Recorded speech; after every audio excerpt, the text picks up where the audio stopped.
नमस्कार मित्रांनो, मराठी माणूस प्रदीप. परवा पुण्यामध्ये घटना घडली, त्या मुलीचं सगळ्या गोष्टी झाल्या. आता ते पण केसमध्ये जायला काय काय ते एक एक नवीन येते, ते बोलण्यात काही अर्थच नाही आहे. अनेक जण सांगतात की ती पोरगीनं त्यांच्यावरती आरोप केला, त्या सगळ्या गोष्टी सोडून द्या. पण अनेक बलात्काराच्या घटना, अनेक मुलींच्या छेडखानीच्या घटना, या सगळ्या घटना आजूबाजूला इतक्या घडतात, फक्त ते आपल्या कानावर येत नाहीत. त्याच्यामुळे आपल्याला असं वाटतं काहीच घडलेलं नाही आहे. तुमच्या आमच्या मुली किंवा तुमची एखादी मुलगी असेल किंवा आपल्या कोणी मुली असतील, शाळेत जात असतील, कॉलेजला जात असतील, त्यांच्यासोबत छेडखानीचे प्रकार घडतात. त्यांचे वर्गमित्र असतील, वर्गातली पोरं असतील, दुसऱ्या वर्गातली पोरं असतील किंवा बाहेरची नाक्याटक्क्यावरची बसणारी पोरं असतील. ही सगळी लोकं कुठे शिट्या मार, कुठं त्यांना मागून टॉन्टिंगच कर, कुठं त्यांना काहीतरी नावानेच हाक मार, त्यांचा पिछाच कर, कुठं काहीच कर, असल्या सगळ्या गोष्टी चालतात. पण आपल्या मुली सहसा घरी येऊन आईवडिलांना सांगत नाहीत, कारण त्यांना माहिती असतं यांना सांगितलं की परत हे माझ्यावर रिस्ट्रिक्शन आणणार, मला कुठं बाहेर फिरू दिलं जाणार नाही किंवा जास्त करून माझ्यावर नजर जास्त करून ठेवली जाईल,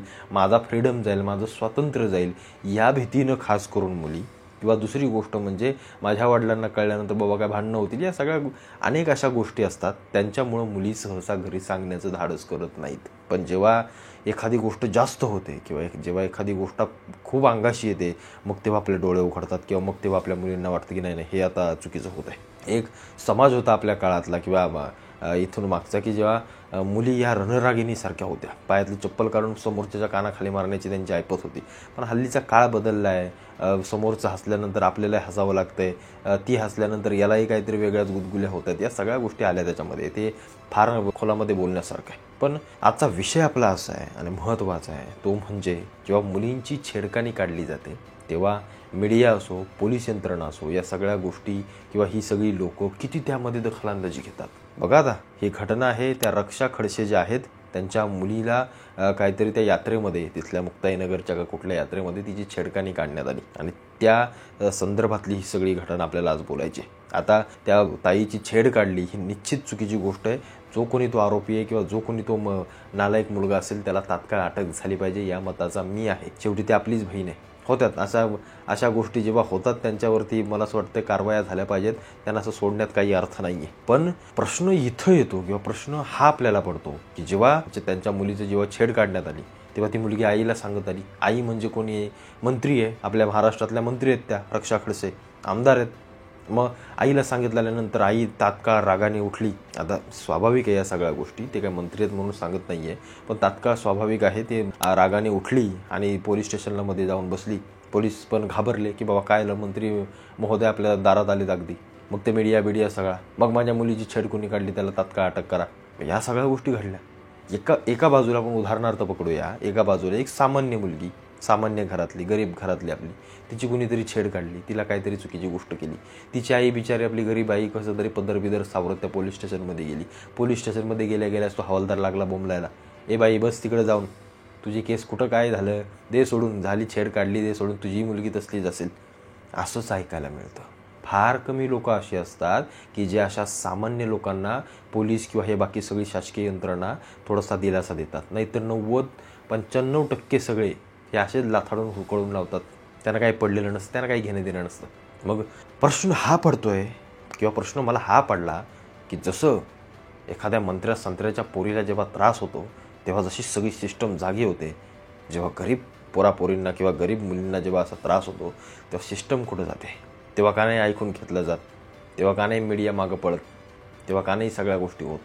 म्हणजे एखादा बलात्कार झाला, मोठा झाला किंवा एखादा खून झाला सामान्य माणसाचा, तरच मीडिया फक्त तिकडे अटेन्शन करते. तेही 4-5 दिवस नंतर सोडून दिलं जातं.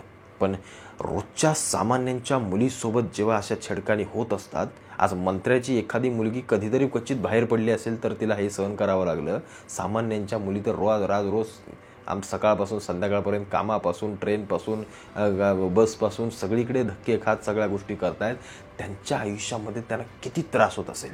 त्यांनाही घरी सांगत, त्यांनाही पोलिसांना सांगत, सहन करतात. अगदी डोईजड गेलं तर जातात पोलीस स्टेशनमध्ये, जातात आईबापांना सांगायला. पण पुढे काय? त्यांना दाद किंवा त्यांना न्याय मिळतो? हे प्रश्न आहे आपल्या सगळ्यांसमोर. एखाद्या मीडियाला जर एखाद्या साध्या मुलीने मेसेज केला की असं माझ्यासोबत घडलं, ते म्हणणारे जाऊ दे, फेक मेसेज आहे, दे सोडून द्यायला. ती पोलीस स्टेशनमध्ये गेली तर पोलीस म्हणतो हा राहू दे, दे सोडून, चल कोण आहे तू, दे त्याच्या नादाला परत लागू नको, जा तू घरी जा बाई. ही सिस्टम आहे आपली. मग काय प्रत्येकाच्या आईबापांना काय मंत्री व्हावं का आपली न्यूज लागायसाठी? त्याच्यासाठी लागते सजग प्रशासकीय व्यवस्था. मग पोलीस असो, आमची प्रशासकीय व्यवस्था असो, आमचे राजकारणी असो, आमचा समाज असतो, त्यांनी सजग राहिलं पाहिजे की नाही या मुलीवर अत्याचार झाला आहे, मग त्याची सखोल चौकशी झाली पाहिजे. सर्व स्तरातून तो आवाज उठला पाहिजे. तुमच्या मुली, तुमची पोरं बाळं कधी कॉलेजला जात असतील, तुमच्या मुली, त्यांना विचारा काय काय असतं. आजही चालतं रॅगिंग बिगिंग. त्या अवलादी काय साध्या नाही त्या पोरांच्या. त्या बाराबोड्याच्या काही अवलादी दारू बिरू पिऊन या त्या बाईकवरती नुसत्या फटाकड्या वाजवत नुसती फिरत असतात साले. काय साधी नाही ती अवलादी.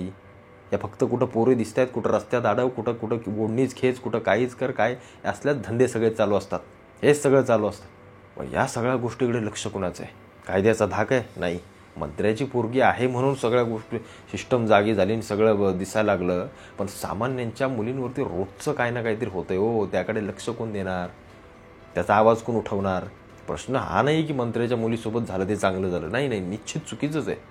पण ते झाल्यानंतर जशी व्यवस्था सगळी हलते, तशी सामान्य माणसाच्या किंवा सामान्य मुलीसाठी किंवा सामान्य एखाद्या माता भगिनीसाठी ही सिस्टम का हलत नाही? त्याच्यासाठी आम्ही काय बनवलं आहे का कायदे कानून? ती जर सामान्य बाई किंवा सामान्य माणूस एखादा पोलीस स्टेशनमध्ये गेले तर त्याला दाद मिळते का? हाही प्रश्न आहे. त्याच्यासाठी खरोखर मला असं वाटतं, वैयक्तिक असं वाटतं की प्रशासकीय व्यवस्थेतले सगळे अधिकारी किंवा एखादा पोलीस असो किंवा एखादा हवालदार असो, तुमच्या दारामध्ये आलेली कोणतीही माता भगिनी असेल, कोणताही मला असं वाटतं एखाद्या वाईट प्रसंगामध्ये सापडलेला व्यक्ती असेल किंवा स्त्री असेल, त्याला स्वतःचं समजून त्याची मदत करा. स्वतःचं समजून. तुम्ही विचार करा की तुमची मुलगीवरती असा एखाद्या कोणी जर काय केलं तर तुम्ही काय कराल? स्वतःला त्या जागी ठेवून बघा आणि त्यानंतर तसा विचार करा. या मंत्र्यांनी पण स्वतःची पोरगीला झालं म्हणून आवाज उठवायचा, बाकीचे होतं तिकडं दुर्लक्ष करून टाकतात. फक्त आपलं मीडियाचं माईक धरल्या थोबड्या पुढं म्हणून फक्त बोलायचं, हा लोकांना दाखवायचं. मनात तर साल्यांच्या झाट काय नसतं, त्यांना काय पडलेलं नसतं. हे साले सगळे टक्केवारी खाणारे, हे सगळे सांगतो मी तुम्हाला, टक्केवारी खाणारे हे सगळे. फक्त कुठलं टेंडर मिळते मंत्र्यांकडून, मला कशी टक्केवारी मिळते आणि मी कसा काही आयुष्य आरामात राहतो, हे एवढंच. ह्याची जिरव त्याची आडव हे काहीही कामाचे नाहीत. अर्धे राजकारणी या महाराष्ट्रातले अर्धे काहीही कामाचे नाहीत. फॉर्च्युनर फक्त कशा विकत घ्यायच्या, पोरांच्या नावावरती प्रॉपर्ट्या कशा करायच्या, सोनं कसं घालायचं, बायकांना कसं मिरवायचं, बस याच्यात त्यांचा मजा चालली. यांना कुठलं काय पडलं हो. पण या सगळ्या गोष्टी मी ज्या सांगितल्या त्या अत्यंत महत्त्वाच्या आहेत आणि ते तसं होणं फार महत्त्वाचं आहे. त्याच्यासाठी सामाजिक व्यवस्था चांगली पाहिजे आपली. समाजानं लगेच एकवटलं पाहिजे. लोकांनी सगळं एक झालं पाहिजे. ती तुमची मुलगी जशी दुसऱ्याची मुलगी तशी ती आपली समजून तिच्या सगळ्या हाकेला धावलं पाहिजे. आणि तरच, जोपर्यंत समाज जागा होणार नाही. कारण एखादी घटना घडेल, तिथं काय पोलीस असेल किंवा एखादा न्यूज चॅनलवाला असेल असं नसतं. तिथं वाचणार कोण? आजूबाजूला आजूबाजूची लोकं. ती लोकं त्या सगळ्या ठिकाणी जमतील, ती लोकं त्याचा आवाज उठवतील, ती लोकं त्याला त्या व्यक्तीला किंवा त्या मुलीला आधार देतील. त्याच्यामुळं बाजूचा असणारा समाज हा अत्यंत महत्त्वाचा असतो आणि जो समाज सजग असतो, जो ताटकण्याचा असतो, त्या समाजाकडे मला असं वाटतं कधीही कोणी डोंकून पाहत नाही, एवढं मात्र नक्की. आता त्या रक्षा खडसेंच्या मुलीचं झालं ते योग्य असं म्हणत नाही, ते निश्चित चुकीचं झालं. त्यांना अटक झाली पाहिजे. फक्त मला हा फरक दाखवायचा होता म्हणून ही व्हिडिओ मी खास बनवले. बाकी तुम्हाला काय वाटतं सगळ्या घटनेबद्दल, या सगळ्या आपल्या व्यवस्थेबद्दल मला आवर्जून कळवा.